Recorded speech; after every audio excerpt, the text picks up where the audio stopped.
현재 상용화된 통신 서비스 가운데 가장 앞서 있는 것은 5세대 이동통신 기술, 즉 5G입니다.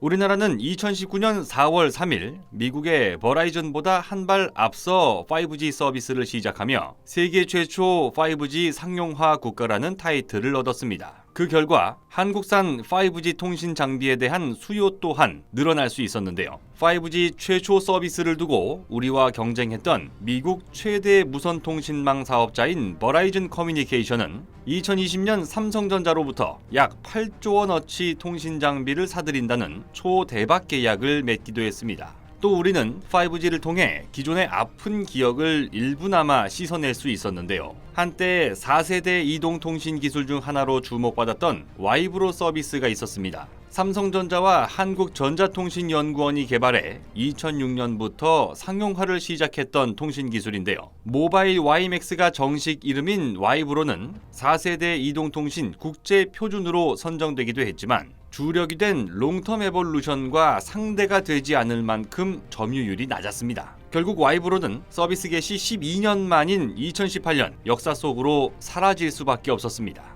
그런데 우리가 처음 시작한 5G 서비스도 자칫 애물단지로 전락할 수 있다는 우려 섞인 목소리가 나오고 있습니다. 속도가 느리다는 불만부터 2년이 지나도록 통신이 원활하게 이루어지지 않는 음영 지역이 너무 많다는 의견이 끊이지 않고 있는 건데요. 그 이유는 기지국이 턱없이 부족하기 때문인 것으로 밝혀졌습니다. 우리가 무선 통신을 할 수 있는 이유는 서비스 지역을 커버하는 기지국이 우리 주변에 빼곡이 설치되어 있기 때문입니다. 지난 12월 29일 국회 과학기술정보방송통신위원회 양정숙 의원에 따르면 2018년 5G 주파수를 할당받은 국내 이동통신 3사는 오는 2021년 말까지 4만 5천 개의 기지국을 세우겠다고 약속했습니다. 그러나 약속된 시한을 한 달 앞둔 11월 말까지 세워진 기지국은 당초 약속된 숫자의 1%에도 못 미치는 312개에 불과하다는 겁니다. 5세대 이동통신은 광대역폭 초고주파를 사용하기 때문에 장애물에 반사되기 쉽고 도달거리가 짧다는 단점이 있습니다.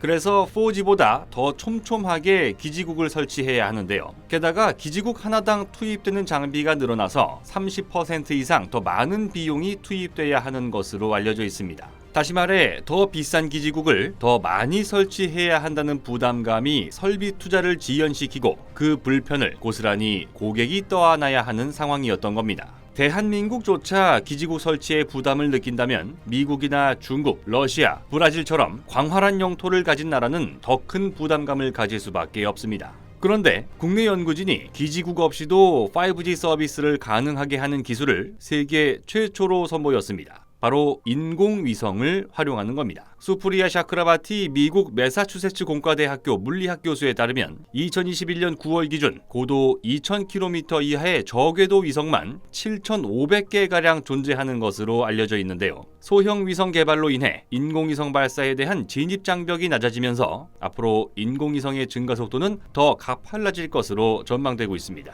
한국전자통신연구원은 유럽연합과의 국제 공동연구를 통해서 5G와 위성 간 다중연결망을 구축하고 이를 바탕으로 대전광역시에 위치한 연구원과 프랑스 전자정보기술연구소 간 5G 서비스를 시연하는 데 성공했다는 소식을 발표했습니다. 다중연결망은 5G 통신망과 위성 통신망을 동시에 활용하는 네트워크 기술인데요. 이것을 통해 5G 기지국이 설치된 곳에서는 기지국을 활용하다가 만약 기지국이 없어 5G 통신망을 이용할 수 없게 되면 높은 고도에서 작동하는 위성을 통해서 5G 서비스를 이용하는 겁니다. 이렇게 되면 도시 안에 존재하는 통신 음영 지역은 물론이고 기지국을 설치하기 어려운 먼 바다에서의 각종 재난 상황에서도 5G 휴대전화를 쓸 수 있습니다. 이번 기술은 5G 올스타라는 이름의 프로젝트를 통해 한국과 유럽연합이 3년 동안 국제 공동연구를 벌여 성공시킨 것으로 전해지는데요.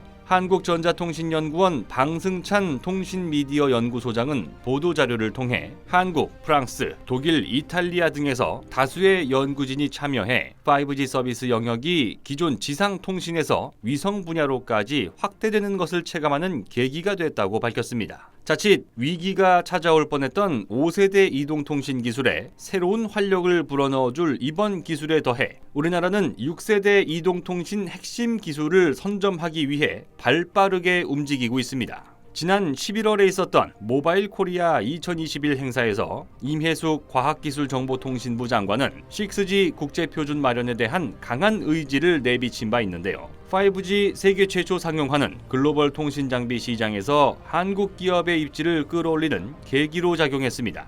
이제 우리는 6세대 이동통신 장비 시장에서 유럽과 중국의 아성을 뛰어넘는 것으로 한 단계 높아진 목표를 세워야 할 때입니다. 곧 새로운 내용으로 다시 찾아뵙겠습니다. 좋아요 버튼과 구독 버튼을 눌러주시면 더 좋은 내용으로 보답하겠습니다. 감사합니다.